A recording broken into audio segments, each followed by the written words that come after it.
नमस्कार साथियों, स्वागत है आपका दृष्टि आईएएस के एनवायरनमेंट दिस वीक प्रोग्राम में। इस प्रोग्राम में हम पिछले एक सप्ताह की सभी महत्वपूर्ण पर्यावरण से जुड़ी हुई खबरों पर आपके साथ विस्तार से बात करते हैं, ताकि इनसे संबंधित आपकी अवधारणात्मक समझ को बढ़ाया जा सके, जिस अवधारणात्मक समझ के आधार पर आप अपनी प्रारंभिक परीक्षा और मुख्य परीक्षा में बेहतर प्रदर्शन कर सके, अपनी परीक्षा को क्वालिफाई करने की अपनी संभावनाओं को बढ़ा सके। तो सबसे पहले देखते हैं कि आज के इस प्रोग्राम में हम किन महत्वपूर्ण खबरों पर विस्तार से बात करने जा रहे हैं। चार महत्वपूर्ण खबरें हैं। कौन कौन सी है? एक है अंतर्राष्ट्रीय वन दिवस, जिसे विश्व वन दिवस के नाम से भी संबोधित किया जाता है। दूसरी खबर है काजीरंगा राष्ट्रीय उद्यान। तीसरी है विश्व जल दिवस से जुड़ी हुई। और चौथी है हाल ही में एक अध्ययन से संबंधित, जो कि यूनेस्को रिपोर्ट का भी संदर्भ लेता है और जिसमें बताया गया है कि चीन के ग्लेशियर बहुत तेजी से सिकुड़ रहे हैं। उनका दायरा सिकुड़ रहा है, दायरा कम हो रहा है, जो अपने आप में कई तरह की संकटों को जन्म देता है। इन सभी खबरों पर विस्तार से बात होगी। ये सभी खबरें किसी न किसी वजह से चर्चा में रही हैं। तो चलिए आज के प्रोग्राम की शुरुआत करते हैं और सबसे पहले बात करते हैं अंतर्राष्ट्रीय वन दिवस के बारे में।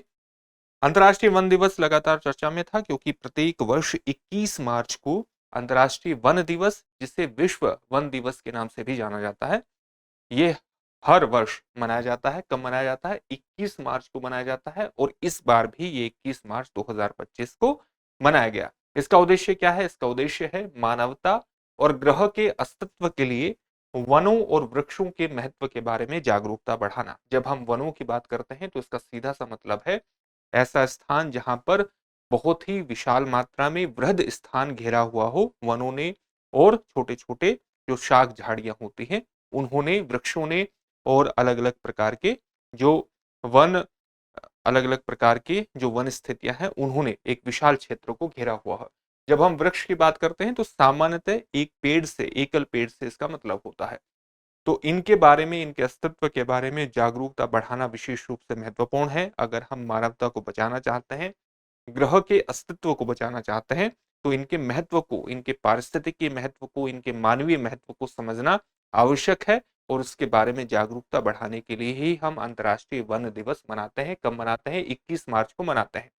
वर्ष 2025 का जो अंतर्राष्ट्रीय वन दिवस था, इसकी थीम क्या थी? वन और भोजन। क्योंकि भोजन को प्रदान करने में, खाद्य श्रृंखला में वनों की एक विशिष्ट भूमिका है। और इसी को ध्यान में रखते हुए वर्ष 2025 की थीम थी वन और भोजन। अंतर्राष्ट्रीय वन दिवस के बारे में सामान्य तथ्य जान लेते हैं। अंतर्राष्ट्रीय वन दिवस की शुरुआत कब से मानी जाती है? वर्ष 1971 में खाद्य एवं कृषि संगठन यानी फूड एंड एग्रीकल्चरल ऑर्गेनाइजेशन द्वारा विश्व वानिकी दिवस से इसकी शुरुआत मानी जाती है। लेकिन संयुक्त राष्ट्र महासभा जनरल असेंबली के द्वारा वर्ष 2012 में औपचारिक रूप से मान्यता मिली। यानी औपचारिक रूप से मान्यता वर्ष 2012 में मिली। हालांकि विश्व वानिकी दिवस के रूप में ये 1971 से मनाया जा रहा है। और तब इसको मान्यता किसने दी थी? कृषि, खाद्य एवं कृषि संगठन के द्वारा। इसका उद्देश्य क्या है? वन संरक्षण के बारे में, फॉरेस्ट कंजर्वेशन के बारे में, और उनके सतत प्रबंधन के बारे में, उनके सस्टेनेबल मैनेजमेंट के बारे में जागरूकता बढ़ाना, ताकि उनके संरक्षण की प्रक्रिया को आगे बढ़ाया जा सके। वनों के महत्व के बारे में बात कर लेते हैं। सबसे पहले जानते हैं इनका इकोलॉजिकल महत्व यानी पारिस्थितिक महत्व। कार्बन पृथक्करण में इनकी विशिष्ट भूमिका होती है। विशेष रूप से आप जानते हैं कि वन बहुत बड़े स्तर पर कार्बन सिंक के रूप में जाने जाते हैं। कार्बन सिंक के रूप में क्यों जाने जाते हैं? क्योंकि ये वायुमंडल में उपस्थित कार्बन डाइऑक्साइड का बहुत बड़े स्तर पर प्रयोग करते हैं। प्रयोग क्यों करते हैं? क्योंकि अपने भोजन बनाने की प्रक्रिया में, प्रकाश संश्लेषण की प्रक्रिया में, फोटोसिंथेसिस की प्रक्रिया में इनके द्वारा कार्बन डाइऑक्साइड का प्रयोग किया जाता है।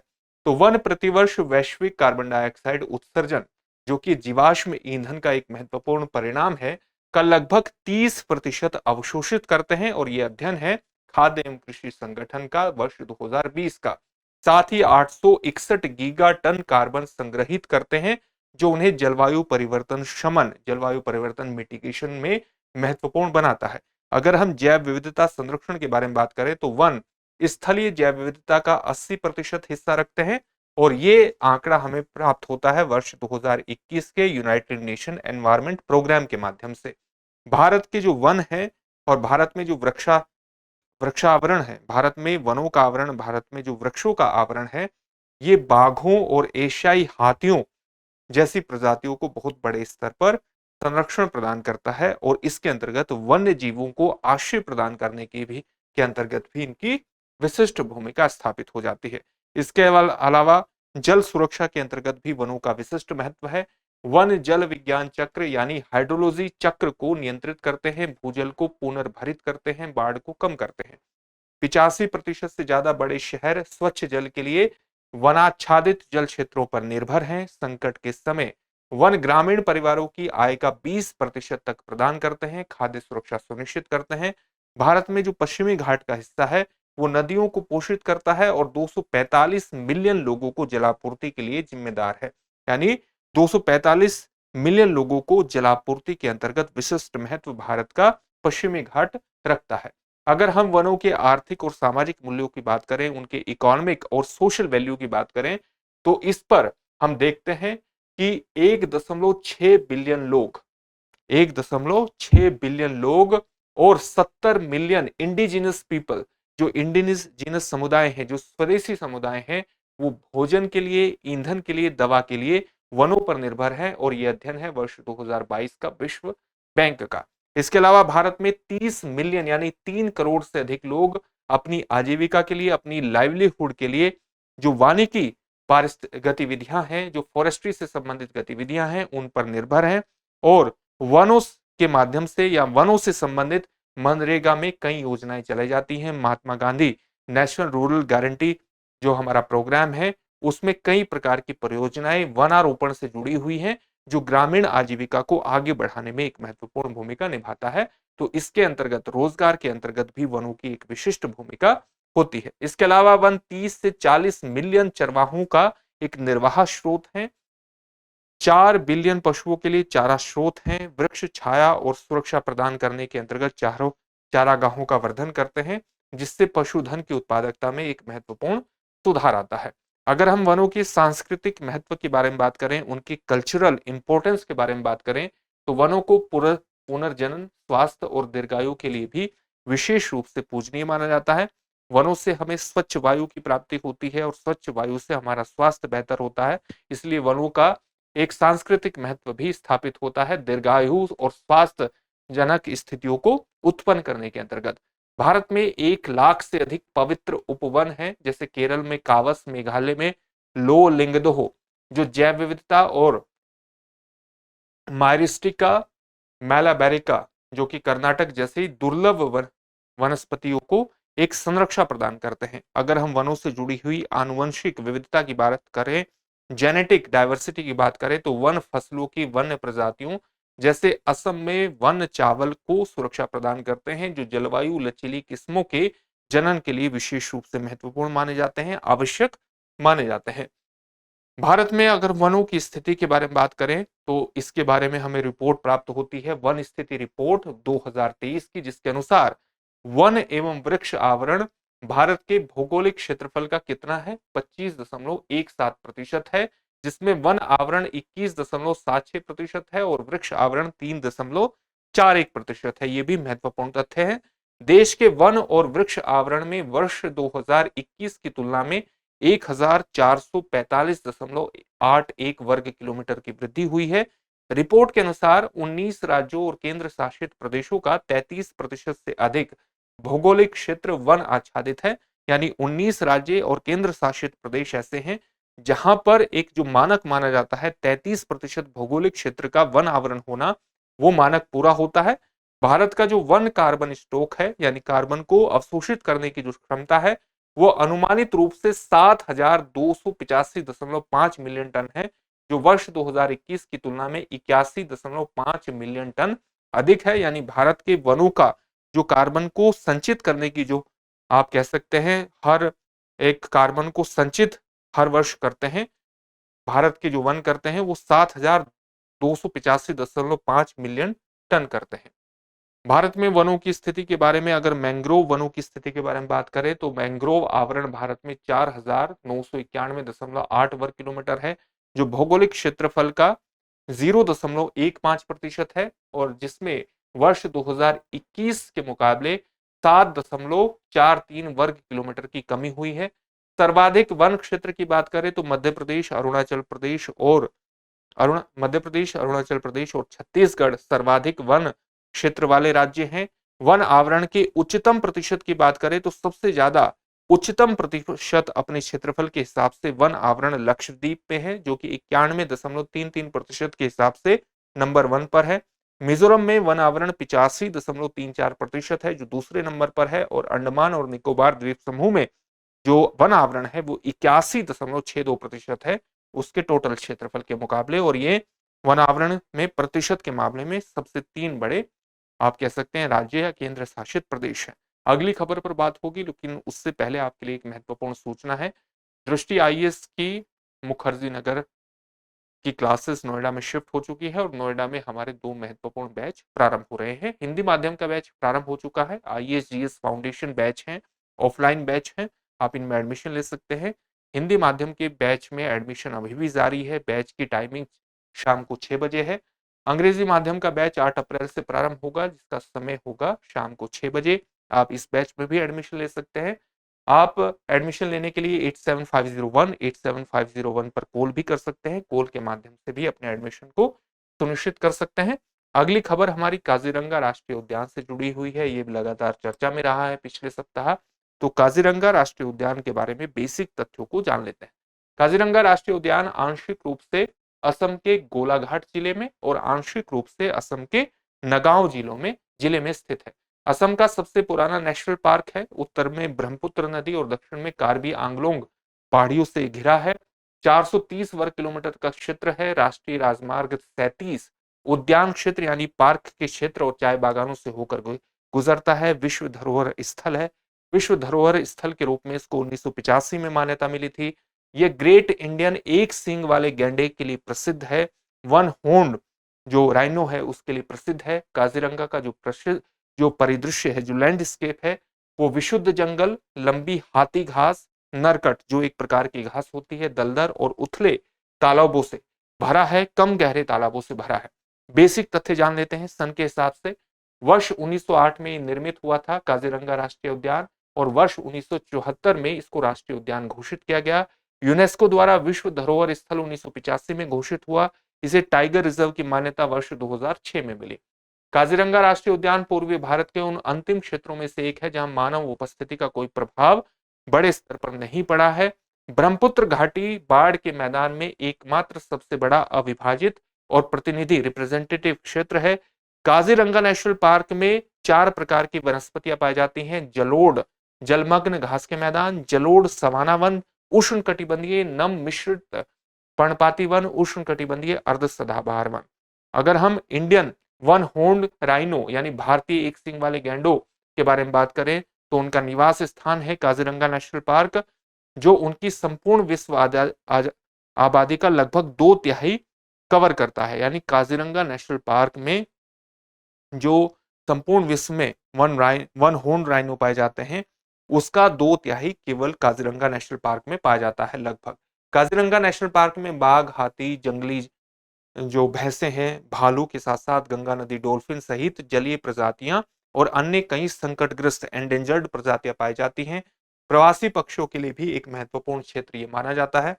अगर हम इसके बारे में और तथ्यों की बात करें तो एक सींग वाले गैंडों की दुनिया की सबसे बड़ी आबादी के साथ साथ बाघ, हाथी, तेंदुआ, जंगली भैंस, दलदली हिरण और भालू सहित कई स्तनधारी और हजारों पक्षियों का ये निवास स्थान है। पार्क में आप नवंबर से अप्रैल तक घूम सकते हैं, वहां पर जा सकते हैं।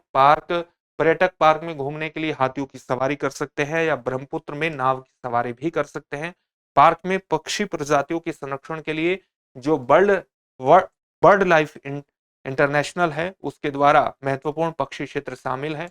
ये जो दुनिया भर के एनजीओ हैं जो पक्षियों के संरक्षण से जुड़ा हुआ है उसका एक महत्वपूर्ण समूह है, जिसकी स्थापना कब हुई थी? 1922 में इसकी स्थापना हुई थी बर्ड लाइफ इंटरनेशनल की। तो इसके द्वारा महत्वपूर्ण पक्षी संरक्षण क्षेत्र भी यहाँ शामिल है। काजीरंगा शीर्षक नाम कहाँ से आया? काजीरंगा नाम कहाँ से आया? ये कार्बी से आया है, जो प्राचीन समय में यहाँ शासन करने वाली एक महिला का नाम था। अगर हम यहाँ के मौसम की बात करें तो सर्दियों में अधिकतम तापमान 26 डिग्री सेल्सियस, न्यूनतम 10 डिग्री सेल्सियस और गर्मियों में अधिकतम तापमान 37 डिग्री सेल्सियस और न्यूनतम तापमान 22 डिग्री सेल्सियस होता है। नेशनल पार्क की दो महत्वपूर्ण श्रेणियां कौन कौन सी हैं पहाड़ी, एक है बुरा पहाड़ और एक है बागोरी रेंज, जो कि नगांव जिले में स्थित है। अगली खबर हमारी विश्व जल दिवस से जुड़ी हुई है। हाल ही में विश्व जल दिवस मनाया गया, कब? 22 मार्च 2025 को। इसी कारण से ये चर्चा में भी रहा। जल शक्ति मंत्रालय ने विश्व जल दिवस 22 मार्च के अवसर पर जल शक्ति अभियान कैच द रेन कैंपेन 2025 का छठा संस्करण लॉन्च किया। इस और जिसका विषय क्या है, थीम क्या है इस कैंपेन का? जल संचय, जन भागीदारी, जन जागरूकता की ओर, यानी जल संचय करना, जन भागीदारी को सुनिश्चित करना और जन जागरूकता को बढ़ाना। ये वस्तुतः रेन वाटर का संरक्षण, जो रेन वाटर है उसको संरक्षित करना और उसके माध्यम से जल आपूर्ति को बढ़ाने का एक महत्वपूर्ण प्रयास है जल शक्ति मंत्रालय का। सरकार ने जल संरक्षण, वर्षा जल संचयन और भूजल पुनर्भरण के लिए भारत भर के 148 जिलों पर ध्यान केंद्रित करते हुए प्रत्येक बूंद महत्वपूर्ण है के सिद्धांत के प्रति अपनी प्रतिबद्धता की पुष्टि की। जल जंगल जन अभियान का शुभारंभ वनों, नदियों और झरनों के बीच पारिस्थितिक संबंधों को बहाल करने पर ध्यान केंद्रित करने के साथ किया गया। तो एक महत्वपूर्ण अभियान है जल जंगल जन अभियान। अगर हम विश्व जल दिवस के बारे में बात करें तो इसका उद्देश्य है जल संरक्षण और इसके सतत प्रबंधन, सस्टेनेबल मैनेजमेंट के बारे में जागरूकता बढ़ाना। इसकी संकल्पना कब की गई थी? वर्ष 1992 के रियो शिखर सम्मेलन में इसकी शुरुआत की, इसकी संकल्पना की गई थी और 1993 में संयुक्त राष्ट्र महासभा जनरल असेंबली द्वारा इसे आधिकारिक तौर पर प्रतिवर्ष मनाए जाने के लिए नामित भी कर दिया गया था।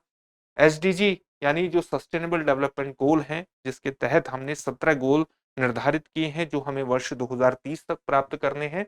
तो उसका एक महत्वपूर्ण गोल है एसडीजी 6। एसडीजी 6 क्या है? 2030 तक सभी के लिए पानी और स्वच्छता सुनिश्चित करना। तो उस गोल एसडीजी 6 से भी विश्व जल दिवस का जो महत्वपूर्ण उद्देश्य है वो तालमेल खाता है, वो कहीं ना कहीं संरेखित है। अगर हम वर्ष 2025 के विश्व जल दिवस की थीम के बारे में बात करें तो थीम थी ग्लेशियर संरक्षण। जल संरक्षण के लिए सरकारी योजनाएं भी शुरुआत की गई हैं भारत में कई, जैसे भारत का जल शक्ति अभियान आप देख सकते हैं जो कि जल शक्ति मंत्रालय के द्वारा शुरू किया हुआ है। इसी प्रकार से अमृत 2.0 योजना के माध्यम से हमारी पूरी कोशिश है कि शहरी क्षेत्रों में जो स्वच्छ जल की उपलब्धता है उसको बढ़ाया जा सके और उसी प्रकार से अटल भूजल योजना के माध्यम से प्रयास किया जा रहा है कि जो भूजल स्तर है उसको बनाए रखा जा सके और उसकी गुणवत्ता को भी लगातार सुनिश्चित किया जा सके।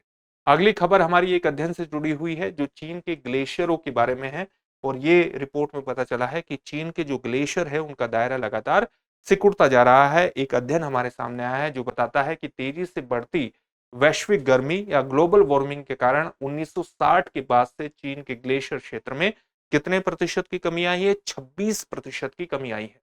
हाल के वर्षों में हिमनदों के पीछे हटने की गति तीव्र होने के कारण लगभग 7,000 छोटे हिमनद पूरी तरह से लुप्त हुए हैं। चीनी विज्ञान अकादमी के आधिकारिक आंकड़े के अनुसार ग्लेशियर का आकार लगभग 59,000 वर्ग किलोमीटर से घटकर 2020 में 46,000 वर्ग किलोमीटर हो गया है। यानी 1960 से 1980 के बीच चीन में जो ग्लेशियर का आकार था वो 59,000 वर्ग किलोमीटर था, जो 2020 में घट करके 46,000 वर्ग किलोमीटर हो गया है। और चीन में मुख्यतः ग्लेशियर कहां पर पाए जाते हैं? तिब्बत के क्षेत्र में, जिनजियांग के क्षेत्र में, सिचुआन प्रांत, यूनान, गांसू और किंगहाई के प्रांत में पाए जाते हैं, के क्षेत्रों में पाए जाते हैं। अगर हम वैश्विक ग्लेशियर क्षति से इसकी तुलना करें और उसके प्रभाव की बात करें तो दुनिया भर में ग्लेशियर पहले से कहीं अधिक तेजी से विलुप्त हो रहे हैं और उसमें ग्लोबल वार्मिंग एक बहुत बड़ा कारण है। पिछले 3 वर्षों में सबसे अधिक ग्लेशियर द्रव्यमान हानि, मास लॉस किया गया है। यूनेस्को के अनुसार 1975 से अब तक ग्लेशियरों से 9 ट्रिलियन टन बर्फ पिघल चुकी है और ग्लेशियरों के नष्ट होने से मीठे पानी की भी कमी होती है जो कि पीने योग्य पानी है, जिससे जल संसाधनों के लिए प्रतिस्पर्धा बढ़ने की संभावना है और कई तरह के पर्यावरणीय जोखिम भी उत्पन्न हो सकते हैं।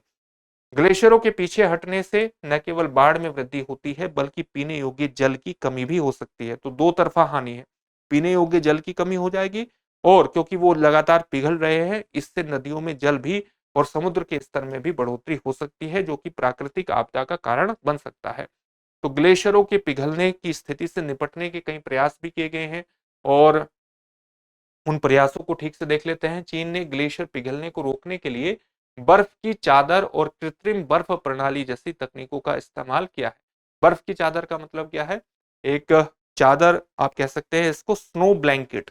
तो जहां पर भी ग्लेशियर्स हैं उनके ऊपर एक बहुत बड़ी एक ब्लैंकेट की तरह ब्लैंकेट बिछा देना, जिस प्रकार से आप अपने आप को ठंड से बचाने के लिए क्या करते हैं, एक वार्म ब्लैंकेट ओढ़ते हैं, जिससे आप पर ठंड का प्रभाव ना हो, आपको वो गर्म रखता है, आपके शरीर का तापमान बनाए रखता है। उसी प्रकार से स्नो ब्लैंकेट कैसा होता है, जो कि सूर्य से आने वाली विकिरण को, बर्फ को पिघलाने से बचाता है, क्योंकि सूर्य की विकिरण बर्फ तक नहीं पहुंचती उस ब्लैंकेट के माध्यम से।